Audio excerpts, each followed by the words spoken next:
Hi everyone, and welcome to Shaw Academy. Our mission here is to change lives by providing great education which is accessible and affordable to everyone all over the world, giving you the flexibility to learn your way. We're globally recognized and aligned with the standards of education in countries all across the world. Here at Shaw, we offer real engagement, qualifications, and success, giving you the most up-to-date industry developments with subject matter experts, like myself, allowing you to master your practical skills and achieve your goals. In today's lesson, we'll learn how to undo our stitches when we need to try again. I'm going to read you this quote by Kurt Vonnegut again. To practice any art, no matter how well or badly, is a way to make your soul grow. Remember, you're learning and it's a process, and that means you're not expected to get it right the first time. But in today's lesson, we're going to look at what happens when we get it wrong. Our lesson is all going to be about the safety nets and methods we can use to fix mistakes as they happen. First up, I'm going to teach you all about ripping out stitches, and then I'll show you the right way to do it, because there's definitely a right way and a wrong way when it comes to ripping out or ripping back your knitting. Then I'll teach you the magic of lifelines. These handy tricks will save you a lot of frustrated tears and cursing when you need to undo more than just a few stitches. And lastly, we'll learn about running retroactive lifelines, the true heroes of this lesson. Then, of course, we still have our lovely Morpheus, or please do let us know if Morpheus isn't working for you. We really want to know so that we can improve all the time. And remember to rate the responses you receive. If you have any technical issues or a problem with anything, any reply that you've received via Morpheus, please email us at onsupport@shawacademy.com. That's onsupport@shawacademy.com. I hope you enjoy this first lesson on the right way to undo your work and rip out those pesky mistakes.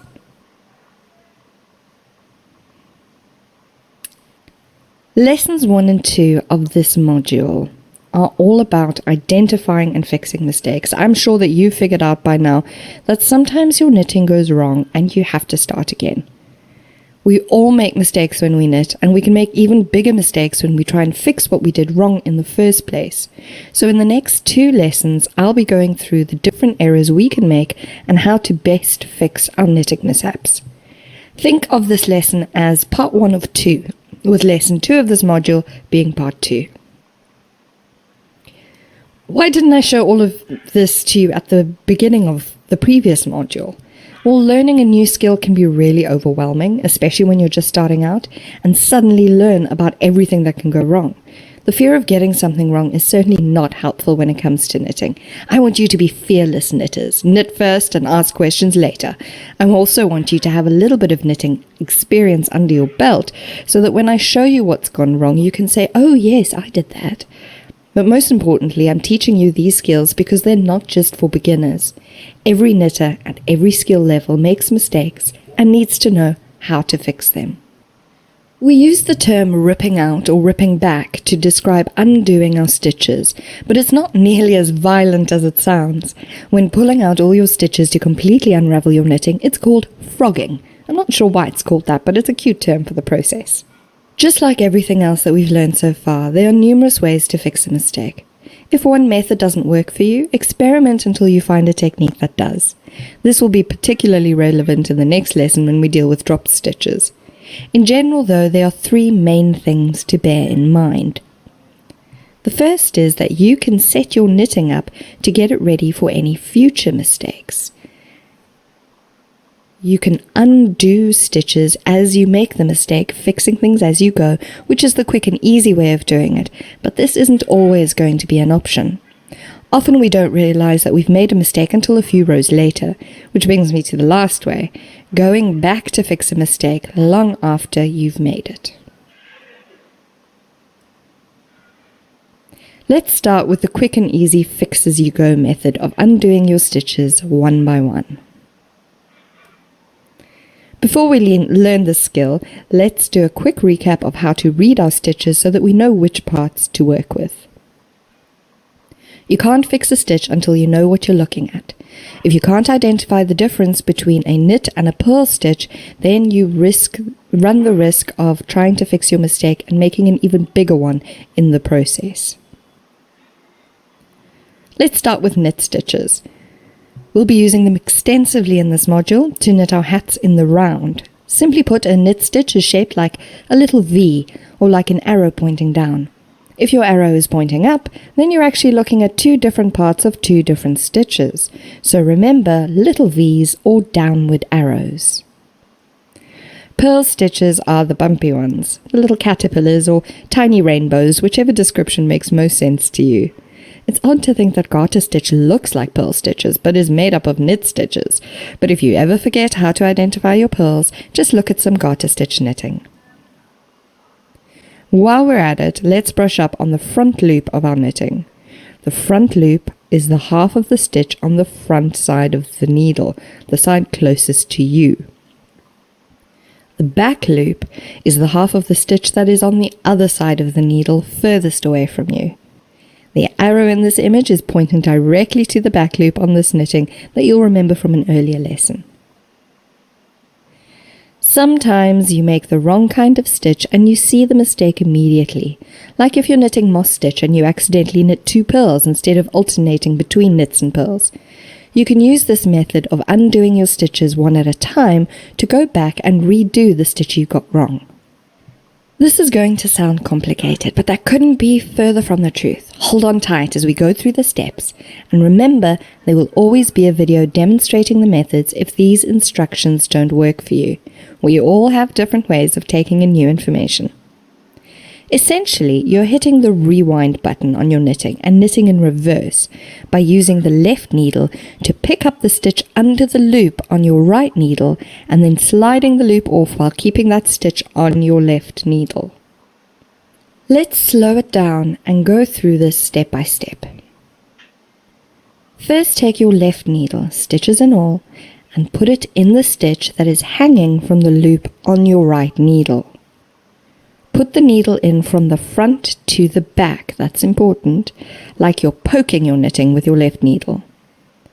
Then holding onto the stitch you've just picked up with your left needle, slide the loop off the right needle. And that loop you've kept on your left needle is the original stitch you previously knit. Now you can knit it again correctly, or you can repeat the process until you get to the problem stitch. And that's it. When you start working more complicated things like ribbing, cables, lace, or stranded color work, this method will be very useful to you. Make sure you practice it to get used to how it works. I can't stress this enough. The direction in which you pick up your stitch is very important. If you go into the stitch from the wrong side, you will make what is called a twisted stitch. And twisted stitches make a very noticeable change in the texture of your knitting, and they leap out at you from the smooth surface of your stockinette. To make sure you're getting it right, it can help to identify the different sides of your stitches. We'll be referring to them as legs for the duration of this course. Your right leg and left leg create the front and back loops on your needles. This will come in handy later in this lesson too, so take a good look at your stitches and make sure you can see the legs of the V's. Make sure you're looking at the V or downward arrow. The right half is the right leg and the left half is the left leg. The right leg makes the front loop and the left leg the back loop. Let's watch a video to get a better idea of how it's done. So let's talk about how to undo our stitches. Now, the easiest way, of course, is to just pull on your working yarn until your stitches come loose. So here I have a piece of knitting that I have decided to frog, and what that means is that I am going to undo the entire thing so that I can use the yarn for a different project, for a new project. So all that you would do is slip out your needles, take your working yarn in your hand and pull. It's very satisfying. But you can see all of these stitches coming up. And now if I wanted to save this, if I decided that I only wanted to rip out a few rows or a few stitches, I would then have to take my needle, let's just use this one as an example, and then pick up all of these stitches in the right way. Oh dear, I've already made a mistake there. And you can see that it can be a little bit tricky to find your stitch, and when you pull on this one, that one pops out. Oh no, I've dropped a stitch and I'd have to pick that up and fix it. Now don't worry, in the next lesson I am going to teach you how to pick up your dropped stitches. But you can see that this is challenging, and it's not just challenging for a beginner, it's challenging for any knitter to pick up so many stitches. So first I'm going to show you how to undo it one stitch at a time, and then we'll go on later in the lesson to look at different ways to rip out multiple rows. So I've just done a few rows here of stockinette in the round, and in a couple of lessons I'm going to be showing you how to cast on and join in the round. So remember, when you're knitting in the round and all you need to do to knit stockinette is to just use the knit stitch. So instead of knitting a row of knit and a row of purl and a row of knit and a row of purl and so forth to get your stockinette, as you would do if you were knitting flat, when you're knitting in the round, you just knit the knit stitch and stockinette forms as if by magic. So now I have this knitting, and we're going to pretend that over here I have a stitch that's facing the wrong way.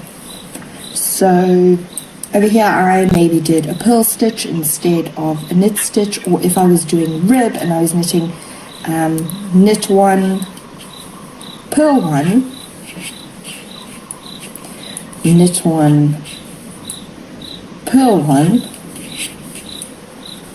knit one, and then maybe I lost track and I accidentally knit one, and now I carry on going. Oh no, I've knit 3 in a row. I need to go back and start from there. So what you do is you take your left hand needle, put it into the stitch below the loop. So this is the one, when I talk about the loop on the needle, I'm talking about this one here. When I'm talking about the stitch below that, I'm talking about this one here that is hooked directly onto this loop. In the next lesson, I'm going to go into a little bit more detail about the anatomy of knitting, how all of these bits loop together from one continuous yarn to make all these different stitches. And that's going to make it easier for you to see these things. But if I stretch out my knitting like so, you can see those are my knit stitches, and those are the ones that I've just knit into from this needle. So I want to go back in time and get those stitches back onto that needle as if I had never knitted them before. So let's do this again. Find the stitch below the loop. There it is. If you pull on your working yarn a bit, it'll open up. Then, taking your left needle, put it in from the front. That's very important. When you're working with stockinette, you want to put it in from the front.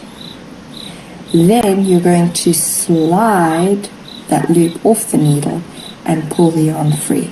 And now your stitch is exactly back where it should be. So let's do that again. Stab it in from the front and slide it off your needle, and you can just pull that yarn loose. So we pop it in from the front, pull it off, and let go. Now, here we have our purl, and we put our needle in, and oh no, it got stuck. So when you're doing a purl, remember that your stitch is going to come out a little bit backwards. Be prepared for that, and make sure that your right leg is on the front loop. We'll talk about legs some more in a little bit. But you always want to make sure that you're not twisting your stitches and that this right hand side of your stitch becomes the front loop and the left hand part of your stitch becomes the back loop. So we'll do it one more time. Stab in from the front, pull it out, and there you go. And now we have a pull stitch, so we're going to go in and be ready for that yarn to get stuck and just put it back. And now we're at the beginning where we're just knitting stockinette and we've taken care of those stitches. You'll have received the course outline in your starter pack, so make sure you reference them as you go.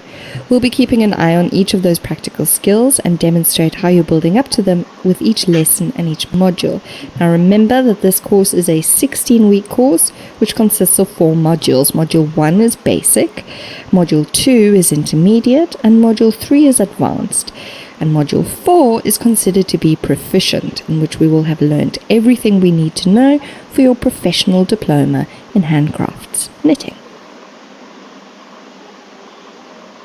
Now that we have a handle on taking it one stitch at a time, let's take our ripping out skills to the next level. Sometimes even the most skillful knitter realizes they've made a huge mistake and now it seems like it's too late to fix it. So what do you do if you only notice your mistakes after knitting 5 or 10 or 20 rows? Often we'll need to rip out whole rows, and doing that stitch by stitch, as we've just learned, is a huge headache, especially when you have numerous stitches on your needles. For example, for the neckline of a sweater, I just cast on 120 stitches, and that's going to increase as I go through. So by the time I'm halfway through my sweater, I'll have anywhere between 200 and 300 stitches on my needles. Now to go back one by one is just impossible. Instead, you can rip back whole rows by simply taking out your needles and pulling on your working yarn until you're where you want to be. Then you pick up those stitches and put them back on your needles. But it's not just for fixing mistakes. Maybe you realize that the color you're using isn't really what you wanted, or you decide to change your needle size and do a section again. There can be any number of reasons as to why you want to start again. But ripping back your knitting in bulk is risky business. The biggest risk is that you'll drop stitches as you go to pick them up, causing havoc and potentially creating a disaster you can't recover from. Twisting your stitches as you pick them up is a very common error, especially for beginners. So there must be some way to prevent these things from happening, right? Absolutely. And this is where I throw you a lifeline, literally. This next technique is one I learned when I started knitting lace, but I've been using it for all my knitting projects since, and I really wish that I'd learned it when I started knitting. A lifeline is a handy little trick to prevent dropped and twisted stitches when you pull out multiple rows, and the best part is that it is ridiculously easy. All you need to do is take a darning needle, threaded with some yarn, and run it through your active stitches. Those are the ones on your needles, all the way along. This thread that now runs through your stitches acts as a safety net. Run a lifeline through a complex or tricky row and then keep knitting. If 2 or 3 or 15 rows later you notice that you made some mistakes and now nothing else lines up, you can rip out all those rows and the row you're aiming for is kept safe on the lifeline so the stitches don't unravel. And when you simply slip your needles back in along the thread, you won't be twisting any of them as you pick them back up. You can run a lifeline in specific rows, or you can run one every few rows just in case. When your knitting is done, simply slide the yarn out and it will be as if it was never there. To run a lifeline, all you need is your darning needle, the unsung hero of all our knitting projects, and a piece of yarn long enough to fit all your stitches on. It's better if you use a contrast color, because then it's easier to spot when you're removing unused lines at the end of your project.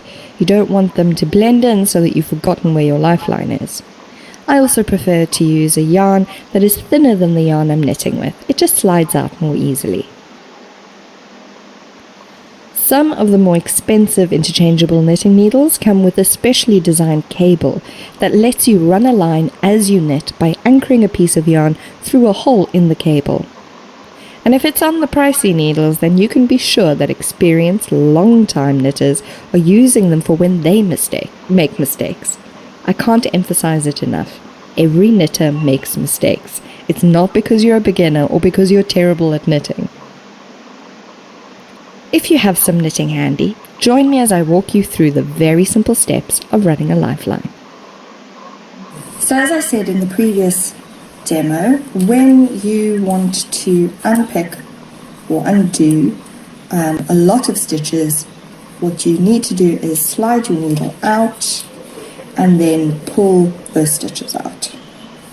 But then you have to make sure that you pick them up the right way and that you don't drop any stitches. So you pick them all up from the front to the back, making sure that the right leg of your stitch forms the front loop and your left leg forms the back loop. Now I'm using quite a sturdy chunky yarn here on a number 5 needle, and the needle could actually be a bit bigger for this yarn, but it was just what I had to hand.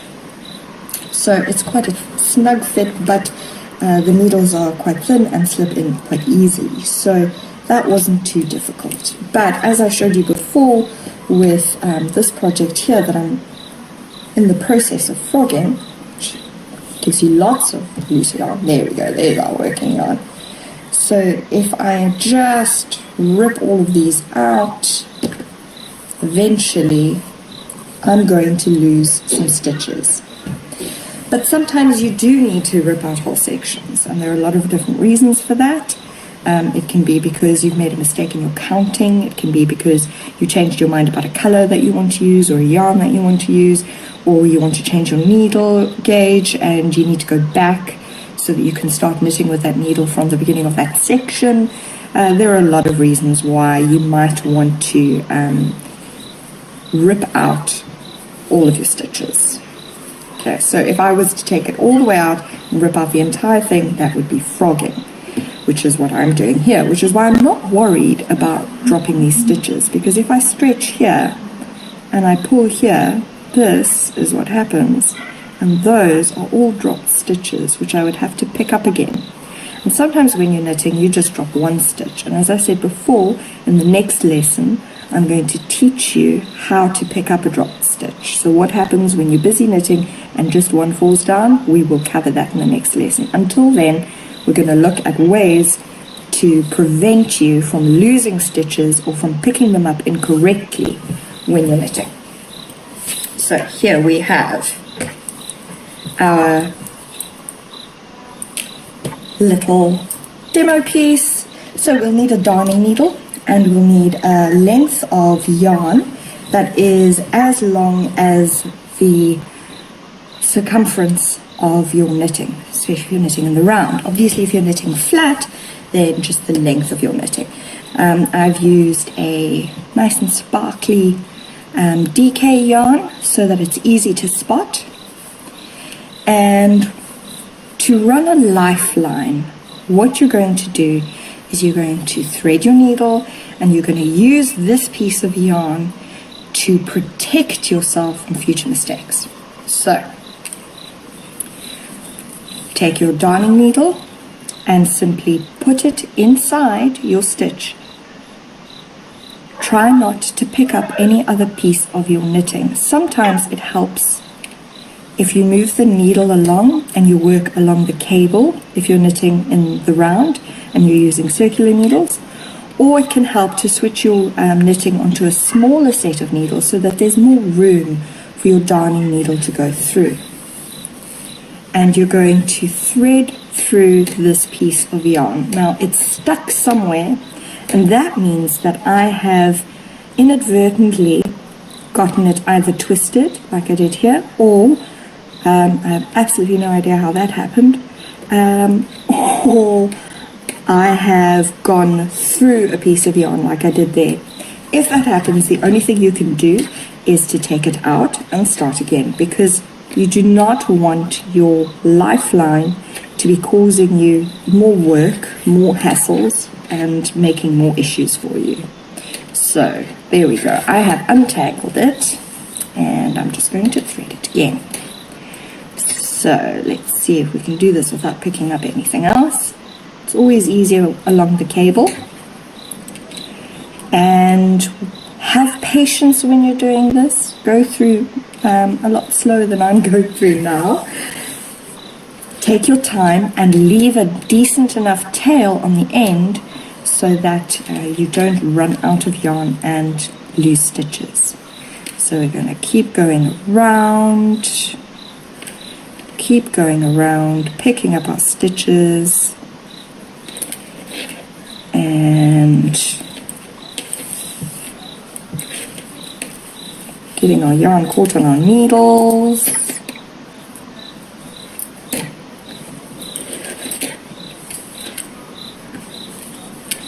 Working with so many different pieces of yarn and needles can sometimes be quite a frustrating task. While you're running your lifeline, make sure that your needles are far enough out of your knitting so that your needles don't slip out of your knitting while you're doing this, because in some ways you are in the act of pushing these stitches forward and you can lose stitches off the end. And if you lose stitches off the end, there's a large chance that you'll drop them because it'll take you a while to realize that that's what you're doing. So keep an eye on your needles as you weave your darning needle through your stitches. Now, when would you use a lifeline? You can use a lifeline absolutely anytime you want. It doesn't have to be a complicated project that you're working on. It can be any project that you're working on. I like to run lifelines, especially when I'm working with lace. And I've got myself tangled again. But if you feel like you are making a lot of beginner mistakes, then run a lifeline as a matter of course. Get into the habit of running a lifeline, and it'll make your life much easier in the long run.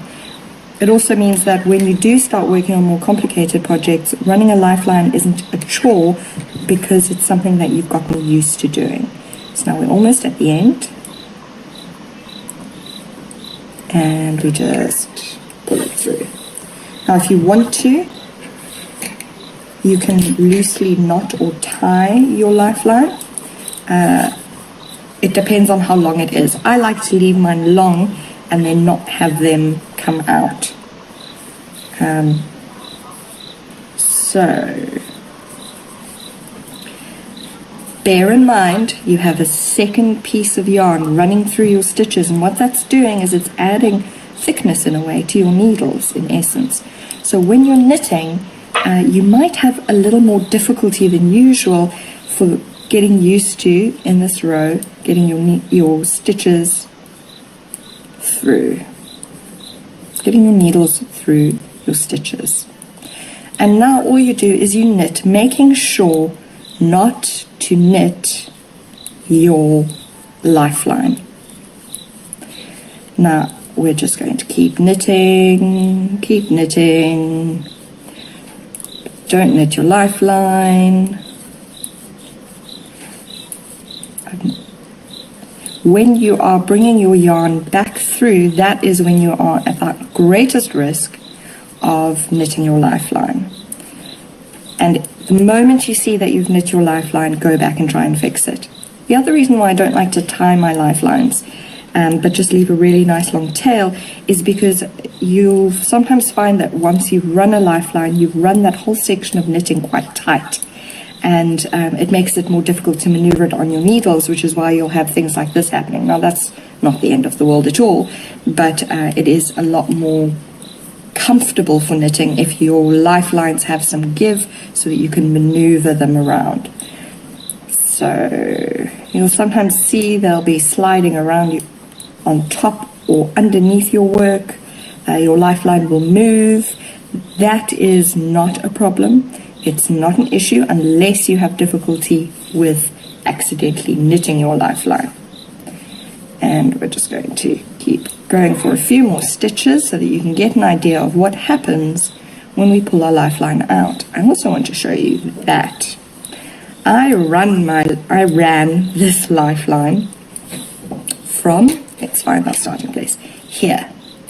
But my beginning of round marker is here. Now that's going to be a problem because this is a new row, which means that this is actually one row lower than that. That sounds very complicated, doesn't it? But if we count here, 1, 2, 3, 4, 5, 6, 7. We don't count the one on the top. And we count here 1, 2, 3, 4, 5, 6.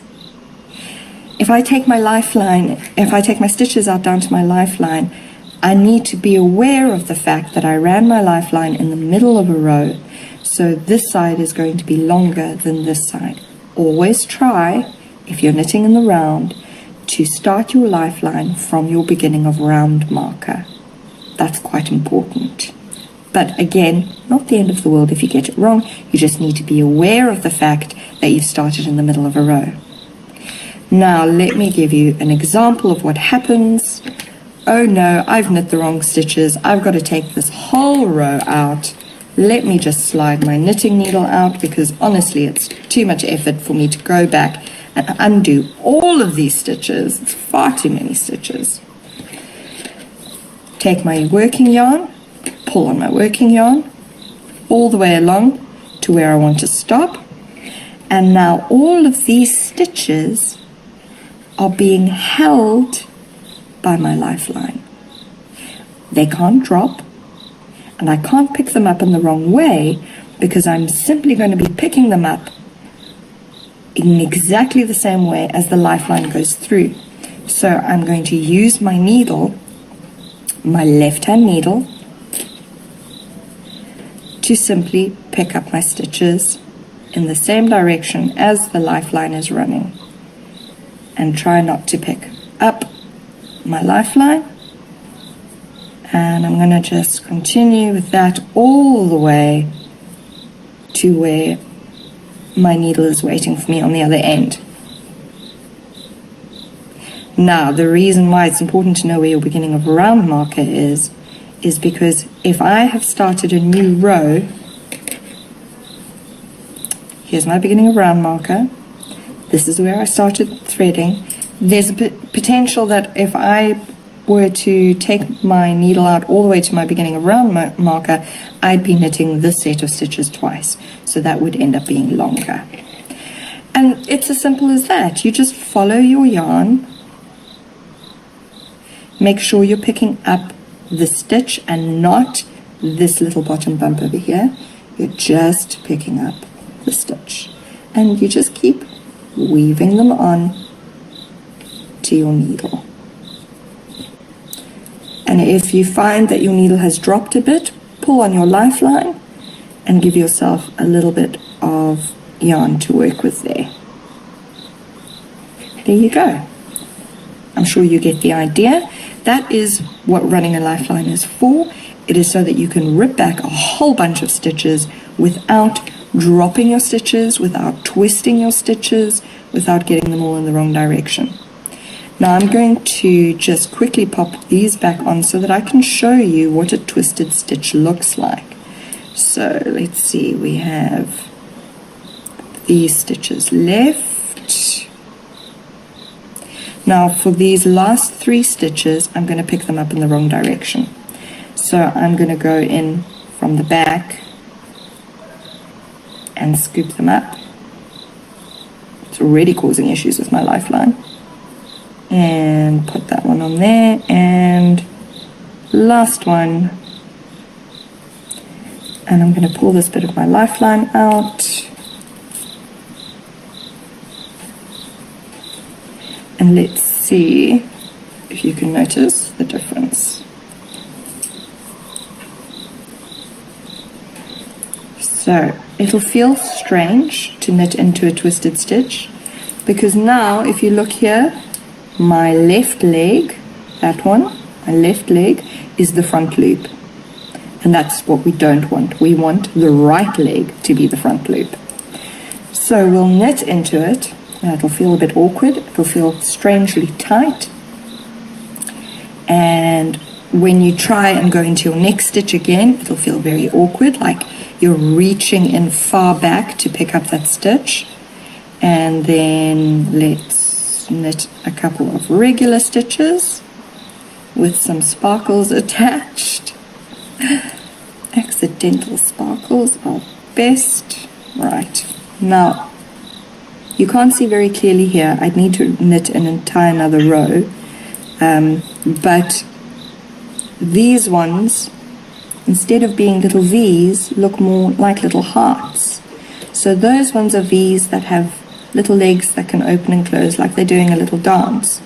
But when you get to your twisted stitches, they can't open up. When you pull on them, they just close tighter and they make little hearts. So that is a little heart, that's a twisted stitch, and that is a little dancing man, that is a regular stitch. So if you've got little hearts, then you know that you've twisted your stitch. It won't necessarily be immediately apparent, but when you start adding rows to your knitting, you're definitely going to see. Did you know the world's longest scarf measures 4,565.46 meters and was finished in 2013 by Norwegian Helge Jansen? It only took him 30 years to knit. 30 years on one project. That is crazy. In our next lesson, we'll be continuing our theme of mistakes we make and how to fix them. I'll show you how to handle drop stitches and how to spot a yarn over. If you found that useful, then wait for this next trick. It's a great one to have in your arsenal. Sometimes we won't think ahead, or we'll think, this is an easy project, I don't need any lifelines. And then to our horror, we did need a line, but didn't run one. Is it a disaster? Absolutely not. You can run a lifeline retroactively. This is also a great technique to use if you dislike running a lifeline every few rows. A retroactive lifeline is simply run through your knitting anytime after you've knit it, but it can be a little tricky and it's not as easy as running a lifeline as you go. First, you'll need your handy darning needle. Thread it with a contrast color yarn that is thinner than the yarn you're knitting with. Next, identify the legs of your knit stitches as we did earlier in this lesson. Find the right leg, that's the right hand part of the stitch. Then take your darning needle and pick up every right leg of every single stitch. Don't skip a stitch. Thread the yarn through the stitches as you pick them up. Once you've picked up all your stitches, remove your needles and rip back your knitting until you reach the lifeline. If you run a lifeline, whether retroactively or as you knit, you'll never have to worry about twisting your stitches or worse, dropping a stitch. They take a lot of the frustration out of correcting knitting mistakes. Let's watch a video and learn how to run that retroactive line. Now here's a project that I've been saving up to show you. It is a cardigan that I'm working on. You can see this pattern down the front is called a steek. It's to show me where I'm going to be cutting my knitting and to turn it into a cardigan. It's a tricky process, but it's very satisfying when you get it right. And I will be showing you some of the basics of this in the next module. But what I'm showing you today is how to run a retroactive lifeline. So I knit to here and then found a pattern that I thought I'd like and started knitting this big flower, but the more I knit, the more I realized that I actually did not like the big flower. I prefer the simple, more geometric patterns that I used in the other parts of my cardigan. So I am going to do the heartbreaking thing of frogging this entire section to here and then starting again with a new pattern, or I might actually leave this section plain and just do it in the ochre and have this section over my shoulders in this nice geometric pattern. So I've already started it because it takes a while, and I'm going to show you how to pick up your legs for your retroactive lifeline. So remember, this is a retroactive lifeline. It is a lifeline you run after you have knit a section. So here I took my needles out. Before I did, I ran a lifeline so that I could hold all my stitches. Here's my beginning of round marker, and sometimes I like to attach a marker to my lifeline so that it's easy to pull out. And now what I'm going to do is run my retroactive lifeline, cut this lifeline, and that's why I've attached the marker, so that I can just cut the lifeline and nothing else, and then frog all of this, rip out all of these rows, which was a good week's worth of work, and start my pattern again from here. So remember, we want to identify our legs, and we're only picking up the right leg. Now, you want to hold your knitting when you're running a retroactive lifeline with your needle side at the top. So this is the side of my knitting that would have had the needles in. This is the active, the working side of my needles. Because a sweater, you work from the top. This is my neckline in rib. You can see here, you can't see it in the steek section, but here's the ribbing for my neckline. A sweater you knit from the top down to the bottom. So the sweater will be upside down when you're doing this, but you're going to be looking at it with your knitting side, your active side at the top. And that's how you're going to be able to identify your stitches. Otherwise, you're going to be picking up the wrong legs. It's easy with color work, of course, because it's much easier to figure out which way your arrows are going, because you just follow the colors in that, the arrow in that color. So I'm going to go in. Here is my whole stitch. There is the stitch, and I'm only going to pick up the right leg. Here's a pink one, pick up the right leg. Pick up the right leg.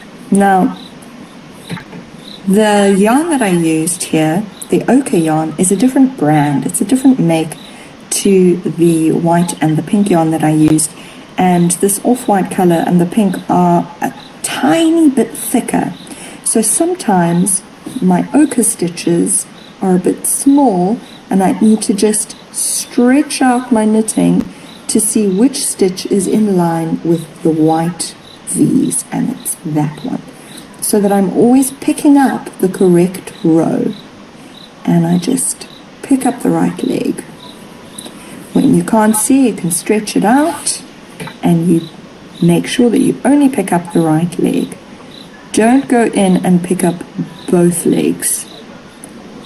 Only want the right leg. And pick up the right leg, and let's see, I think it's that stitch.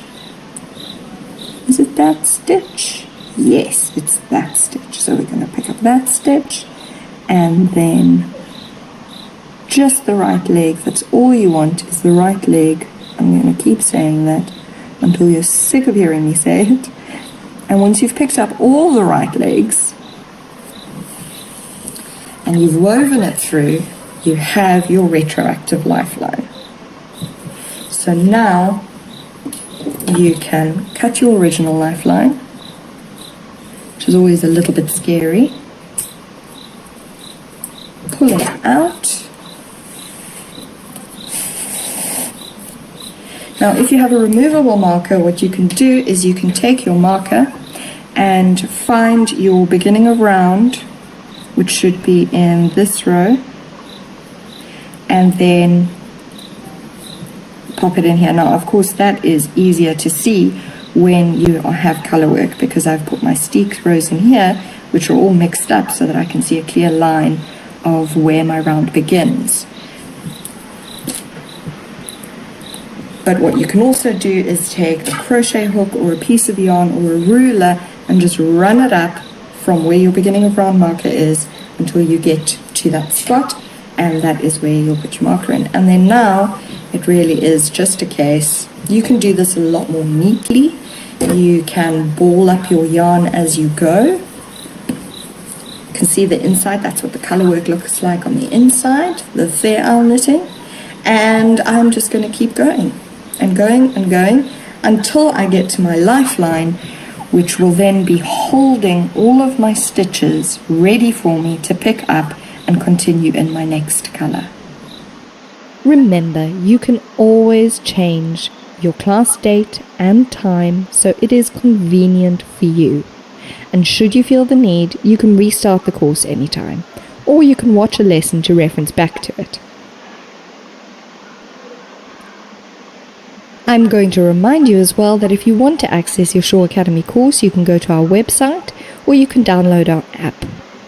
You can manage your class schedule, and of course if you've missed a lesson you can reschedule it or your whole module, or just go back and watch the recording. Remember, all the summary notes and slides are available in your toolkit and are going to be really worthwhile to keep as a resource at your fingertips beyond this course.